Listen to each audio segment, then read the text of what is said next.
What if a single number could prove you're a liar? For one of the world's biggest companies, it did. And it exposed a $100 billion crime. This is how numbers are quietly controlling your life, whether you know it or not. The Universal Lie Detector. In 2001, corporate giant Enron collapsed overnight, destroying thousands of lives and exposing a $100 billion lie. The investigation didn't start with a whistleblower or a secret informant. It started with a number that wasn't showing up enough, because there is a secret law in the universe that can sniff out a lie, and once you know it, you can see it everywhere. The idea that the universe plays favorites with numbers seems ridiculous. We're taught that numbers are impartial, that in a truly random set of data, the chances for the number 1 to appear as the first digit should be the same as 2, or 7, or 9. Our brains expect fairness and equality. So, the principle known as Benford's law sounds like a statistical party trick. It proposes that in almost any naturally occurring set of numbers, the number 1 appears as the first digit, not 9 or 10% of the time, as logic would suggest, but a staggering 30% of the time. The number 2 appears around 18%, and the frequency declines with each subsequent digit, all the way to 9, which shows up less than 5% of the time. It's an assertion so counterintuitive it feels like it must be a mistake. But the disturbing evidence is everywhere, hiding in plain sight. Measure the populations of every city in the country, the stock market values on the Dow Jones Industrial Average, the length of the world's rivers, or even the physical constants that define our reality. The pattern holds, relentlessly. The universe, it seems, has a profound and undeniable bias for the number 1. For decades, this was just a quirky observation for statisticians, but its true power was discovered when investigators realized that while nature follows this law, humans do not. When people invent numbers to commit fraud, they spread the digits out evenly to make them look random. They give themselves away. When auditors analyzed the cooked books of Enron, the numbers screamed their artificiality. There were far too few ones. The data was a fiction, and the numbers themselves became the silent, incorruptible witnesses to a colossal crime. This mathematical ghost can read the financial secrets of a global corporation, exposing the lies of the powerful. But what about the secrets hardwired directly into you? What if there's a number that doesn't expose a lie, but defines the absolute limits of your own mind? The Dunbar limit.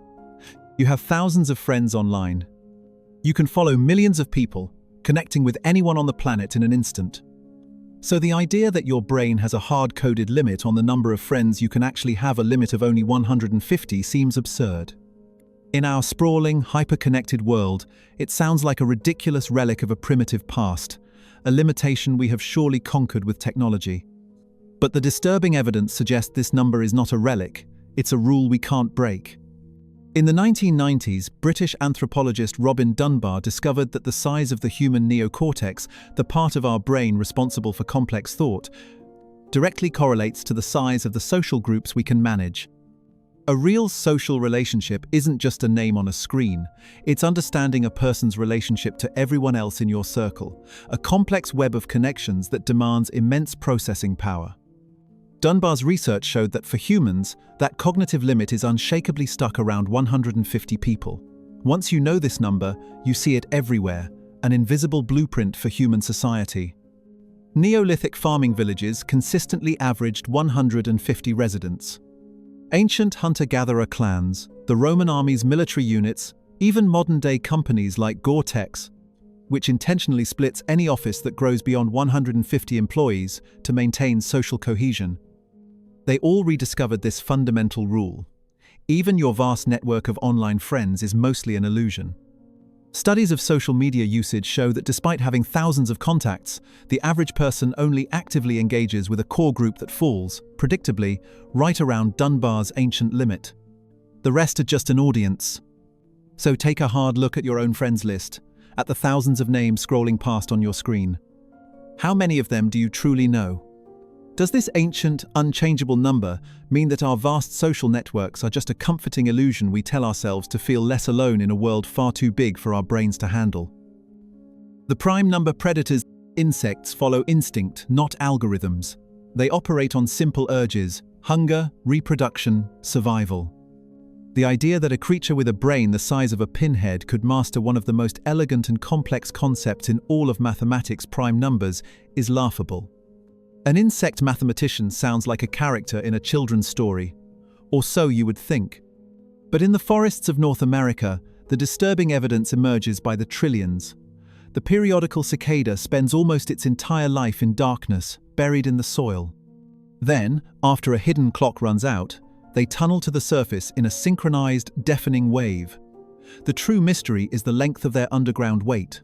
It is never 10 years, or 12, or 15. The broods surface only after two very specific intervals, 13 years or 17 years. Both are prime numbers. This is not a coincidence, it is a masterful evolutionary strategy. Imagine a predator species whose own population booms on a cycle of every 5 years. If the cicadas emerged every 10 years, the predator's peak cycle would align with theirs every other time, a predictable feast that could wipe them out.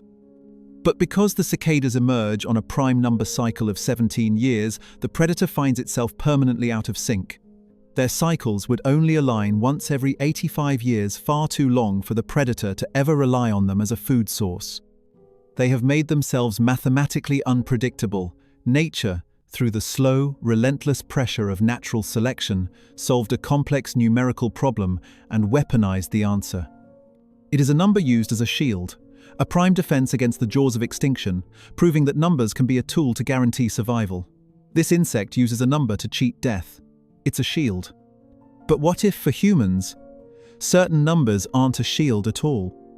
What if they're a target, an eerie pattern that marks some of our brightest stars for an early grave?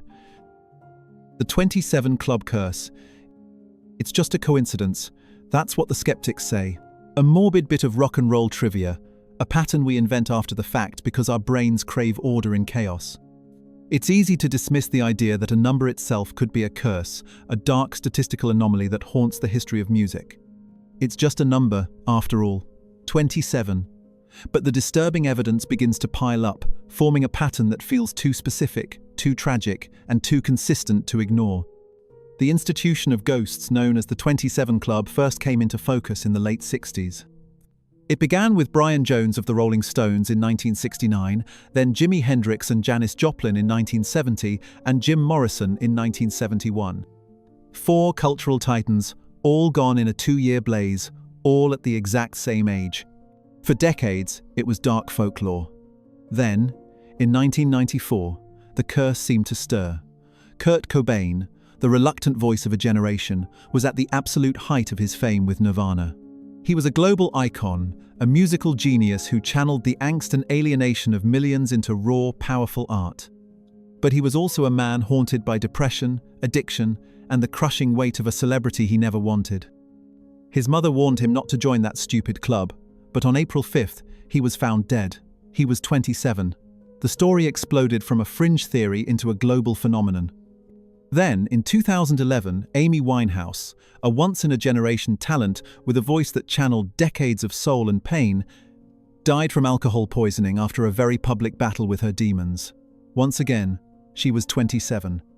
The cold logic of statistics suggests it's an illusion of confirmation bias, that 27 is simply a dangerous age when the excesses of fame collide with the last embers of youthful recklessness.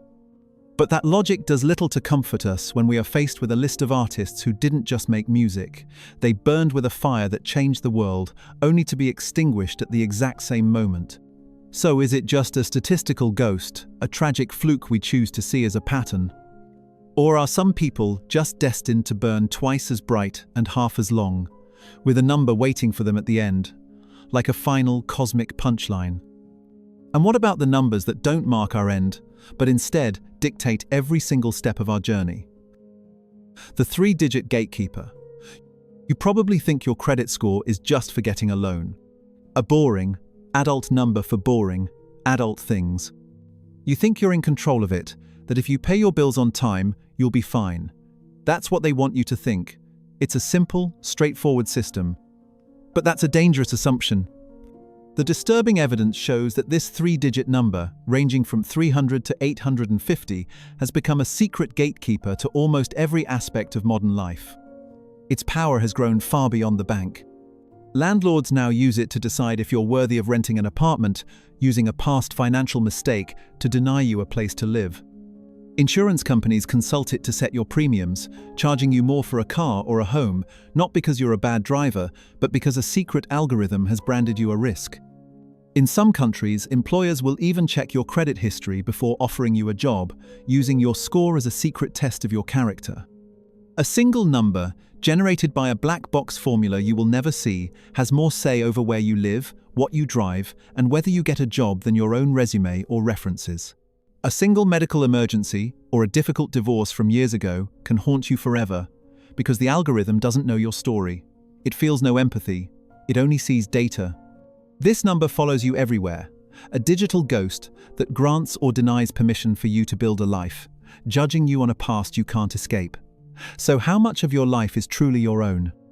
And what happens when a single, secret number has more power over your dreams than you do? The first number of your life. It's easy to think of numbers as cold, impersonal things, tools for judgment, for profit, for risk. We see them on credit reports and bank statements, and they feel like a verdict. But what if a number could be an act of compassion? What if a single digit, delivered in the first minute of life, was one of the most powerful life-saving tools ever invented? It sounds too simple to be true. But before 1952, the delivery room was a place of quiet, tragic uncertainty. Infant mortality rates were high, and there was no universal standard for assessing a newborn's health. A baby born in silent distress could be overlooked in the chaos of birth until it was too late. This is the disturbing reality that Dr. Virginia Apgar, an anesthesiologist, decided to change. She devised a scoring system of breathtaking simplicity and genius. A 5-point assessment performed at 1 and 5 minutes after birth. Appearance, pulse, grimace, activity, and respiration. Each gets a score of 0, 1, or 2.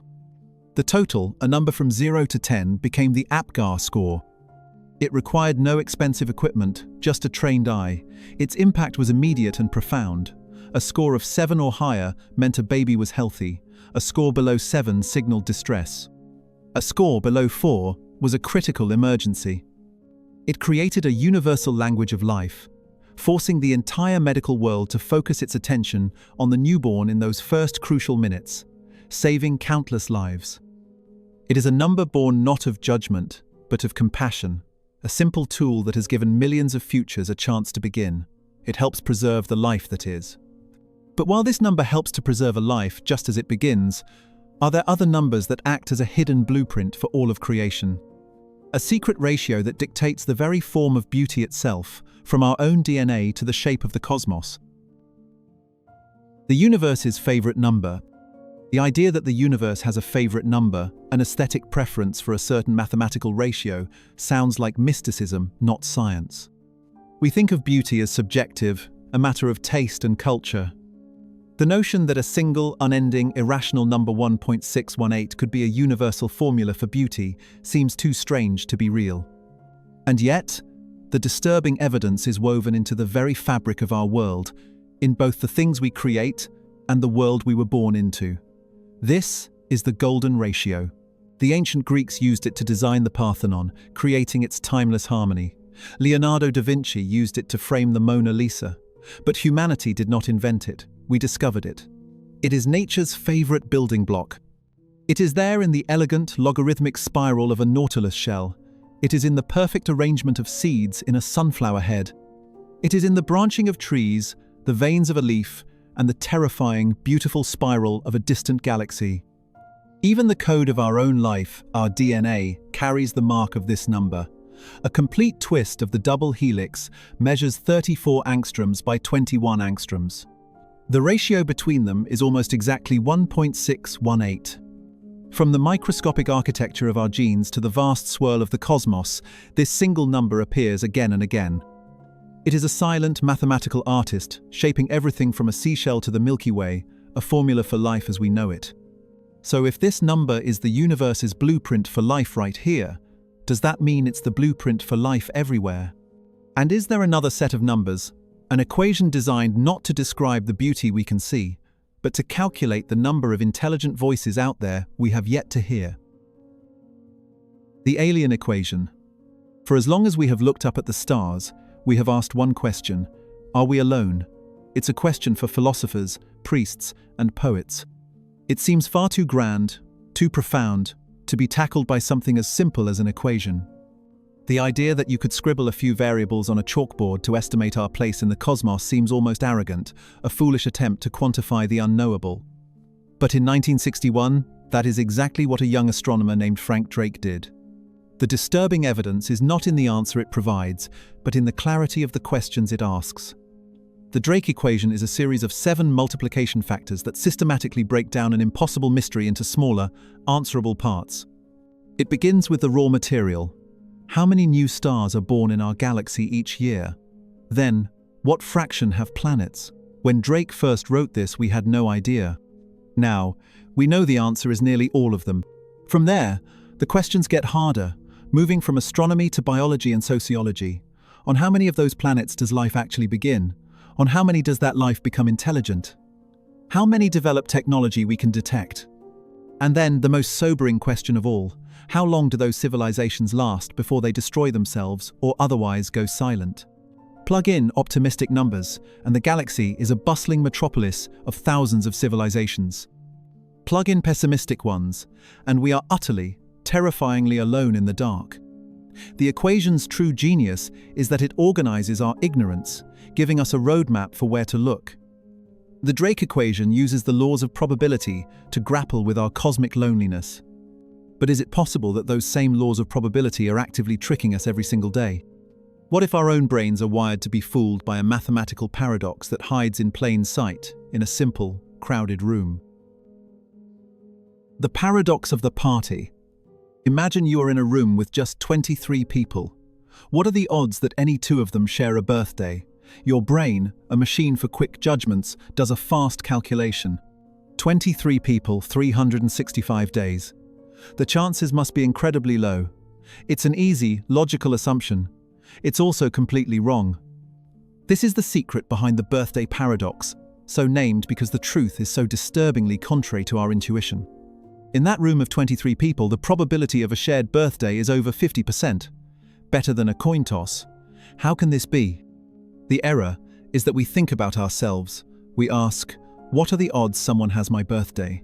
But the real question is about any possible pair.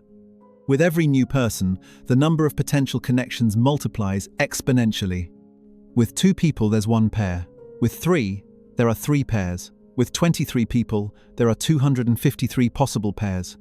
253 chances for a match. Our brains are not wired to feel this explosive growth. We see a small crowd, but mathematics sees a vast web of possibilities. By the time you reach 57 people, the probability of a match is over 99%. It's a near certainty. The birthday paradox reveals that our minds are easily fooled by real, provable probability, showing how numbers can control a situation in ways we can't intuitively grasp. But what happens when the numbers aren't even real? What if our brain starts inventing patterns out of thin air, creating powerful, controlling echoes out of pure noise, convincing us of a reality that is just an illusion? The echo in the algorithm, it feels like magic. You learn a new, obscure word, and suddenly it seems to be everywhere. You think about buying a specific car, and now you see it on every street. It's a comforting thought, the idea that the universe is sending you signs, that you are in sync with the world. But the truth is far less magical and far more terrifying.